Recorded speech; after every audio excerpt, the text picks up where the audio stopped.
ওযু করার সময় কি কি দোয়া পড়া দরকার? খুব দরকারি এবং সুন্দর একটি প্রশ্ন। ওযু করার সময় আমরা কোন কোন দোয়া পড়ব?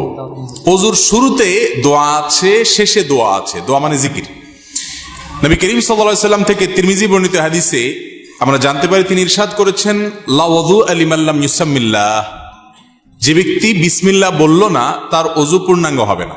ওযু হবে কিন্তু ওযু কি হবে না? পূর্ণাঙ্গ হবে না। ওযুতে অপূর্ণতা থাকবে। এজন্য ওযুর শুরুতে বলতে হবে বিসমিল্লাহ। কি বলতে হবে? বিসমিল্লাহ বলে এরপরে ওযু শুরু করতে হবে। আমাদের অনেকেই আছি, আমরা ওই যে মোবাইলের ব্যস্ততা, নানা ব্যস্ততার কারণে আমরা এসে ট্যাপটা ছেড়ে দিয়েই হুট করে হাত ঢুকে দিয়ে আমরা ওযু শুরু করে দিই। বিসমিল্লাহ বলার আর খোঁজ খবর। অনেক ইমামদের মতে বিসমিল্লাহ না বললে ওযুই হবে না। যদিও এটা মুফতাবিহি বা ফতোয়া না এই কথার উপরে, এই কথা চাইতে ওযু হয়ে যাবে এটাই সঠিক, কিন্তু ওযু যদি বিসমিল্লাহ বলা ছাড়া করেন, মানটা একটু কম হবে, তরকারি লবণের কমের মতো, এটার কোয়ালিটি একটু কম হবে। কোন রকম হলো আর কি। তো কোন রকম হলে তো হবে না। নবী করিম সাল্লাল্লাহু আলাইহি সাল্লাম বলেছেন, ওযুর ক্ষেত্রে সব সময় আসবিগুল ওযু, তোমরা ওযুকে পূর্ণাঙ্গ রূপে করো। আই আকমিলুল ওযু।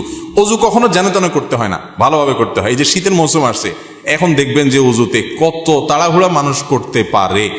গরমের সময় দেখবেন ওযুখানা সিরিয়াল লাগে থাকে, আর শীতের সময় ওযুখানা সব সিটগুলো খালি।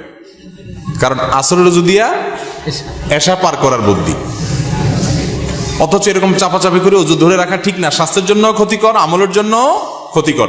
এই জন্য ওয়াইলুল আকাবিরান নার হাদিসে আসছে, পায়ের গিরা, গোড়ালি, এই যে চিপা চাপা আঙ্গুলের শুকনা থাকে, এগুলো বিশেষ করে শীতের সময়, অন্য সময় তো বটেই, শীতের সময় বিশেষভাবে এগুলোকে যত্ন সহকারে ধুইতে হয়। যাই হোক, তো ওযুর শুরুতে বিসমিল্লাহ বলতে হবে। কি বলতে হবে? বিসমিল্লাহ। এটা হলো প্রথম ওযুর শুরুর জিকির। আর ওযুর মাঝখানে কিছু পড়তে হবে কিনা, আপনারা অনেক বই পুস্তক দেখেন, সেখানে হাত ধোয়ার একটা দোয়া আছে, কুলি করার একটা দোয়া আছে, মুখ ধোয়ার একটা দোয়া আছে, মাথা মাসে করার আরেকটা দোয়া আছে, পাও ধোয়ার আরেকটা দোয়া আছে। আছে না নেই? এই সবগুলো দোয়া মুখস্থ আছে। এরকম কপালওয়ালা একজন মানুষ দেখি, সবগুলো দোয়া মুখস্থ আছে, এরকম কেউ নাই? মাশাআল্লাহ। আপনারা দেখা যায় সুন্নত বেদাতের পার্থক্য ভালো বোঝেন। যাক, এটা বিশুদ্ধ কোনো হাদিস দ্বারা প্রমাণিত নয় যে সকল অঙ্গ প্রত্যঙ্গে আলাদা আলাদা দোয়া আছে। তাহলে তো একজনের ওযুতে 10 মিনিট করে লাগবে, ঠিক না? ওযুর শুরুতে শুধু বিসমিল্লাহ পড়বেন, এটি হাদিস দ্বারা প্রমাণিত, যেটি বললাম তিরমিজির হাদিস। আর শেষে একটা দোয়া আছে, একটা বাক্য আছে, কালিমায়ে শাহাদা। সহিহ মুসলিমের হাদিসে আসছে, নবী করিম সাল্লাল্লাহু আলাইহি সাল্লাম বলেছেন, কেউ যদি ওযু সুন্দরভাবে করে, ভালো করে কুলি করে, ডলে ডলে ওযু করে, এরপরে শেষে যদি এই বাক্যটা পড়ে, তাহলে জান্নাতের 8টা দরজার সবগুলো একসাথে খুলে যায় এবং সে যে কোনোটা দিয়ে প্রবেশ করতে পারে। সে বাক্য হলো কি? সে বাক্য হলো আশহাদু আল্লা ইলাহা ইল্লাল্লাহু ওয়াহদাহু লা শারীকা লাহু ওয়া আশহাদু আন্না মুহাম্মাদান আবদুহু ওয়া রাসূলুহু। ওযুর শেষ এই কালিমা শাহাদা পাঠ করবেন। এটাকে আমি বলি, এটা হলো জান্নাতের 8 দরজার কমন রিমোট।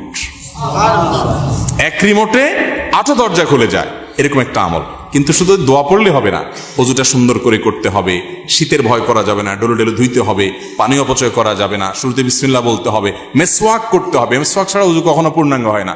মেসওয়াক কয়জনের পকেটে আছে যদি আমি এখন জিজ্ঞেস করি? আমি নিশ্চিত 10টা হাতে উঠবে না। আমি কি ভুল বলছি? বেশিরভাগ মানুষ আমরা মেসওয়াক করি না। মেসওয়াক একটা ডাল রাখবেন পকেটে। আমি চেষ্টা করি আমার পরিবারের সকল সদস্যদেরকে মেসওয়াকে অভ্যস্ত করতে। মেসওয়াকের মাধ্যমে ঈমান তাজা হয়, ঈমান তাজা হয়, এর সাথে ব্রেইনের নার্ভের সম্পর্ক, ঈমান তাজা হয়। মেসওয়াক করবেন।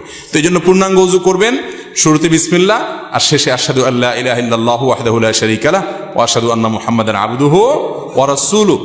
এই দুটি দোয়া শুরু এবং শেষে আছে। এই শেষেরটা মুসলিমে বর্ণিত আছে। তিরমিজিতে আরেকটি দোয়া আছে, আল্লাহুম্মা জাআলনি মিনাত তাওয়াবিন ওয়া জাআলনি মিনাল মুতাতাহহিরিন। আল্লাহ আমাকে তওবাকারীদের শামিল করেন, পবিত্রতা অর্জনকারীদের শামিল করেন। কারণ আল্লাহ তাআলা কোরআনে বলছেন, ইন্নাল্লাহা ইউহিব্বুত তাওয়াবিন ওয়া ইউহিব্বুল মুতাতাহহিরিন। আল্লাহ তওবাকারী এবং পবিত্রকারীদের পছন্দ করেন। তাহলে ওযুর শুরুতে বিসমিল্লাহ, শেষে কালিমায়ে শাহাদা, এবং তারপরে যদি আরো অতিরিক্ত পড়তে চান, সুযোগ থাকে, আরেকটা হাদিস আছে, সেটাও পড়া ভালো, আল্লাহুম্মা জাআলনি মিনাত তাওয়াবিন ওয়া জাআলনি মিনাল মুতাতাহহিরিন।